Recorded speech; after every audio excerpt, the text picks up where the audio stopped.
Hey everyone, Duke Nougat 3D giving you another look at the trash from within my collection. Today I just want to do a review of my reproduction German GM-17 gas mask. Now, I'll be short with the history on this one. The GM-17 was a German-designed gas mask from the First World War, introduced from 1917 or so onwards as a replacement for the earlier GM-15 Gomi mask style gas masks. Due to their shortage of natural rubber, they facilitated the use of leather as a basis for the facepiece material. Now, this is not so much a review of the history, but more of just a review for the replica itself that I have here. This replica is made by International Military Antiques, and do note that this is a very modified replica, and this is what it could look like if you spruce it up a bit. But we're going to go off of that now. So, the mask is overall very faithful to the general appearance of the GM-17. It is made out of leather and steel and cotton canvas here. The leather is a very cheap suede leather, whereas I believe originals were made out of a pig skin or possibly sheepskin. I am not entirely sure of the exact details. And the seams were originally treated with pine tar resin. I've used just some black paint and Flex Seal for imitating that. For the leather coloring, I originally stained it with coconut oil, but then I just figured the color wasn't exactly correct, so I just went ahead and used some fucking brown spray paint that my younger brother had used for painting a Nerf gun. just cheaping out and that sort of shit. The paint, I feel like, isn't the most accurate. I feel like most examples had a very lighter colored paint, like it was sort of a lighter grayish green. This is okay, I suppose. I'm not entirely sure if it was a lighter color. It just seems that way on most examples.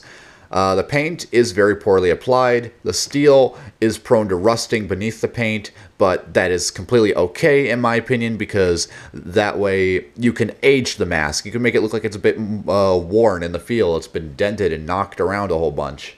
But, all that good stuff.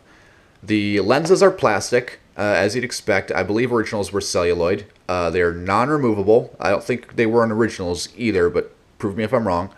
The filter, or the canister support string here, did not come with the mask. What did come was this pathetic piece of shit. I don't know what the heck this is supposed to be, but on originals, it was some sort of really loose, sort of, I don't even know how to describe it. It was some sort of paper fiber string, if that's even right. I'm not entirely sure. It was a lot thicker than this, and it was a khaki, tan-colored piece of material, not brown like this. This is just what I had on hand, so forgive me. The filter, or the canister support loop here, overall seems accurate. Most examples I see, it goes all the way around the snout assembly here, but I think I've seen examples where they do it like this, where it's just a piece that's directly welded on. The canister itself is completely empty, as you'd expect a replica would be. It is a pretty okay copy of the 11C11 canister.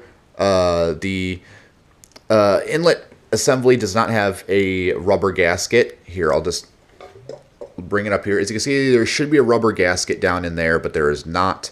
So I have went ahead and just took a piece of Russian hose, and just, a damaged Russian hose, and just took a piece off and stuck it through there to sort of imitate the appearance of a valve, or a gasket.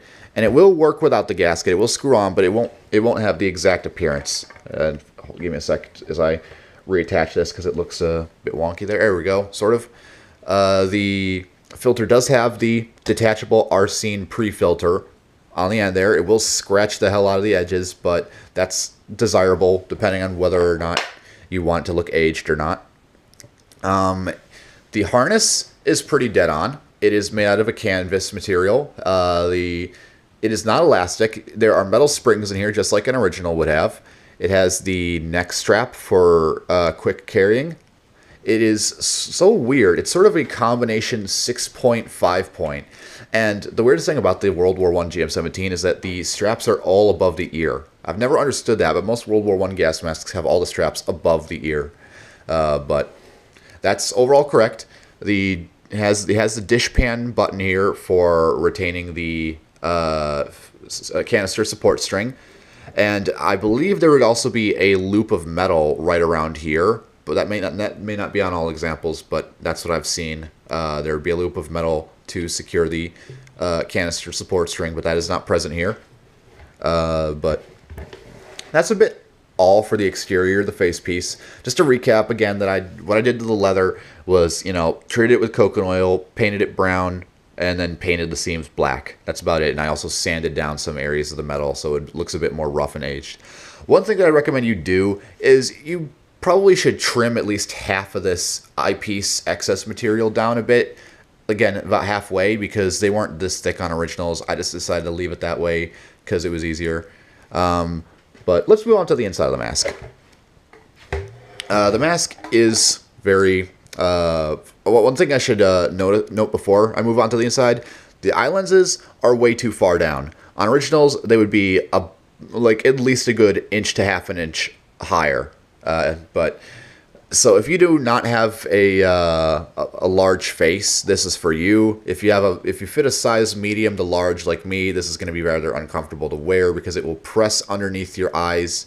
Like the top of the lenses will press underneath your eyelids, and it will sort of be awkward to wear. Moving on to the inside, as I said, as you can see, I painted the inside black to sort of imitate the treated leather appearance. I didn't do it that well, but whatever. The bottom of the filter or the valve assembly, not really a valve assembly, the snout, I guess I'll call it. Nothing special to see there.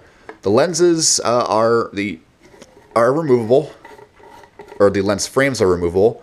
As you can see, I've sanded and completely removed the paint on these because on the inside, these were not typically painted. I haven't done it to these, but that's just me. On the inside, it is possible to put Russian and East German anti-fogging inserts inside this, but I currently don't have it in there. I just left it like it is. And that's pretty much that. You can also take out these frames, which, by the way, are a bit too thick. They should be thinner and also painted black, but I'm just going to leave that how it is for now.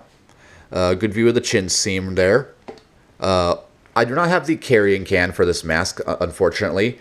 I've been tempted to buy one, but I have not done it up until this point so far. I might do, if I ever do get the carrying canister for this mask, I might do a separate review of it. But for now, it's just a mask here. So that's pretty much it to say. It's a very good reproduction for what it is. It has its flaws, but for a World War I gas mask replica, it is pretty decent because, let's face it here, most World War I gas mask repros are very kind of basic and they don't really replicate the overall appearance and, quality of originals that well. So this is sort of a step in the right direction, even despite its flaws, as I've said. I would definitely recommend this to reenactors. Just do note that it is very awkward to wear. You can't really, if you don't fit a size small gas mask, like say maybe a Russian size 1 or 2 or an American small, then this probably will not fit you very well. The face piece fits like a medium. It's just that the lenses are way too far down and will press underneath your eyelids, and it will be very awkward to wear. But by God, I'll be damned if this thing doesn't look cool as hell once you treat it treat it right, is what I meant to say. So that's pretty much it. This is a pretty nice mask to have in your collection if you don't want to drop the mad cash on an original GM-17 like they have been going for lately. But it's just a nice thing to have to dick around with. I'm pleased with it for what it is. It's not perfect, as I've said, but I love it. So I hope that gave you some insight on what the GM-17 reproductions are like, especially when treated as you see here. So that's pretty much it. I'm Duke Nukem 3D. Hope you enjoyed, and I'll see you all later.